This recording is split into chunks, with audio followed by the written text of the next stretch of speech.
الحمد لله الذي أحيانا بعدما أماتنا وإليه النشور. لا إله إلا الله وحده لا شريك له، له الملك وله الحمد وهو على كل شيء قدير. ربي نسألك خير ما في هذا اليوم وخير ما بعده. ربي نعوذ بك من شر ما في هذا اليوم وشر ما بعده. ربي نعوذ بك من الكسل وسوء الكبر. ربي نعوذ بك من عذاب في النار وعذاب في القبر.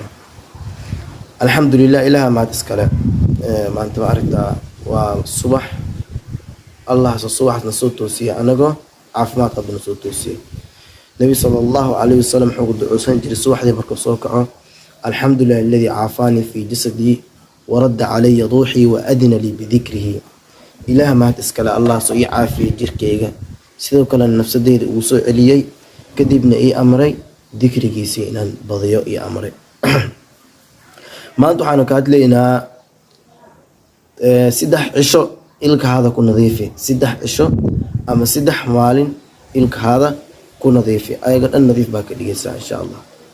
قال النبي صلى الله عليه وسلم لولا أن أشق على أمتي لأمرت النساء بالسواك مع كل صلاة أو مع كل وضوء.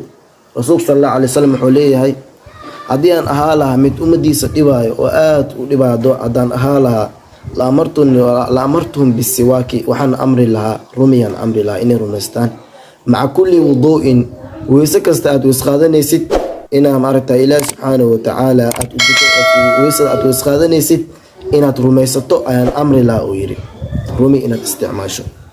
sidoo kalena wax kale wuxuu leeyahay xadiid kalena wuxuu leeyahay maca kulli wuduu maca kulli salaad walbana inaa maaragtaa rumaysatid. marka maanta 3 cisho ilkaada ku nadiifi adigoo rumiga caadiga isticmaalayo insha Allah.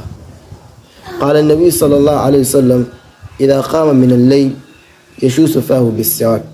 رسول صلى الله عليه وسلم markuu habeenkii soo tooso oo hurdada ka soo kaco markuu horeyso ilkiisa ay rumi ku urmay jiray oo marin jiray intoosan biyo cabin oo wax dhan oo sameynin ama intoosan wax kala qabanin afka rumayn jiray.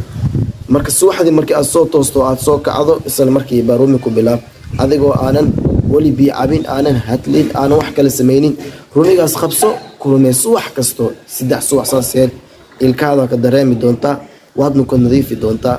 wassalaamu calaykum waraxmatullaahi wabarakaatuh.